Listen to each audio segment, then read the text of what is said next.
Pagbasa mula sa aklat ni Propeta Isaías. Sa bundok ng Siyon, aanyayahan ni Yahweh na makapangyarihan sa lahat ang lahat ng bansa para sa isang malaking handaan. Pinakamasasarap na pagkain at alak ang kanyang ipinahanda. Sa bundok din ito'y papawiin niya ang ulap ng kalungkutang naghahari sa lahat ng bansa. Lubusan ang pupuksain ng Panginoong Yahweh ang kamatayan at papahirin ang mga luha sa kanilang mga mata. Aalisin niya sa kahihiyan ang kanyang bayan. Sasabihin ng lahat sa araw na yon, siya ang hinihintay nating Diyos na sa ating magliligtas. Siya si Yahweh na ating inaasahan. Magalak tayo at magdiwang sapagkat tayo'y kanyang iniligtas. Iingatan ni Yahweh ang bundok ng Siyon.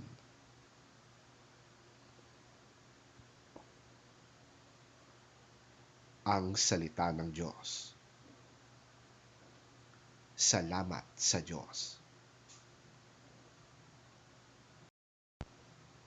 Ang mabuting balita ng Panginoon ayon kay San Mateo. Papuri sa iyo, Panginoon. Pag-alis doon, nagbalik si Jesus sa tabi ng lawa ng Galilea.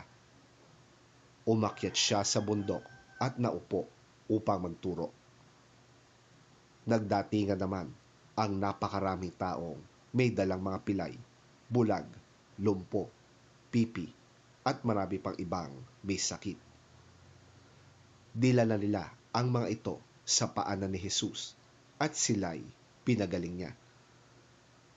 Kaya't namangha ang mga tao nang makita nilang nakapagsasalita na ang mga pipi, gumaling ang mga lumpo, nakakalakad na ang mga pilay, at nakakakita na ang mga bulag.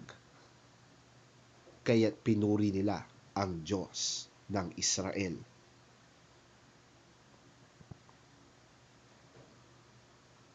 Tinawag ni Jesus ang kanyang mga alagad at sinabi sa kanila, nahahabag ako sa mga taong ito. 3 araw na ngayong kasama natin sila at wala na silang pagkain. Ayokong paalisin sila ng gutom, baka sila mahilo sa daan. Sinabi naman ng mga alagad, saan po tayo kukuha ng sapat na pagkain para sa ganito karaming tao sa ilang na ito? Ilan pang tinapay ang nariyan? Tanong ni Jesus sa kanila.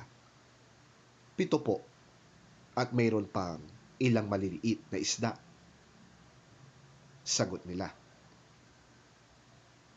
Pinaupo ni Jesus sa lupa ang mga tao. Kinuha niya ang 7 tinapay at ang mga isda at nagpasalamat siya sa Diyos. Pagkatapos, pinaghati-hati niya ang mga iyon at ibinigay sa mga alagad upang ipamahagi sa mga tao. Nakakain at nabusog ang lahat.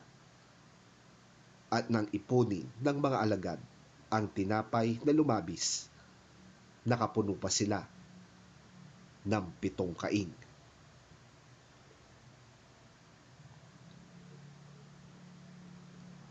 Ang mabuting balita ng ating Panginoon. Pinupuri ka namin, Panginoong Hesukristo.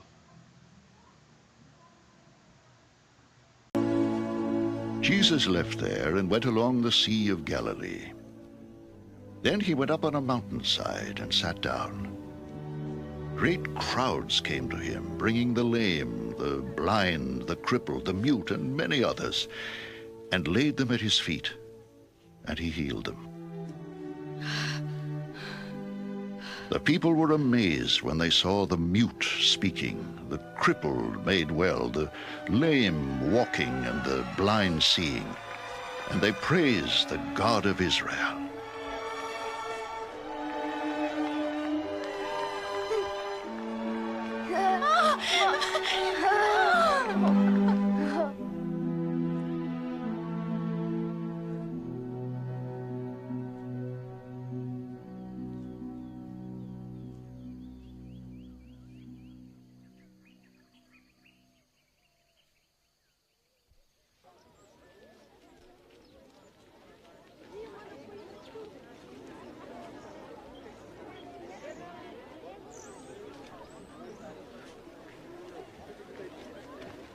Jesus called his disciples to him and said, I have compassion for these people.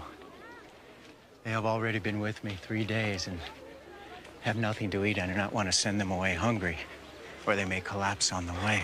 His disciples answered, Where could we find enough bread in such a remote place to feed such a crowd? How many loaves do you have? Jesus asked. 7. They replied, And a few small fish.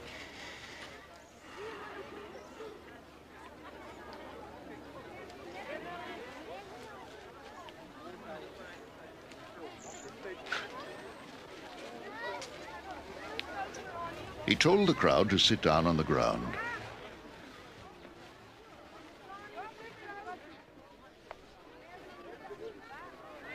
Then he took the 7 loaves and the fish, and when he had given thanks, he broke them and gave them to the disciples, and they in turn to the people. They all ate and were satisfied.